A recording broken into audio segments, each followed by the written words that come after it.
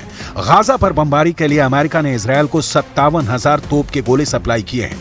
एक तरह से बाइडन मौत बांट रहे हैं। ये इल्जाम अमेरिका पर बार बार लग रहा है। I'm at a hospital in Gaza, and what I'm seeing are babies, tiny babies who are dependent on incubators. Those incubators need fuel, they need electricity in order to operate. They're keeping these babies alive, and they need to keep it up.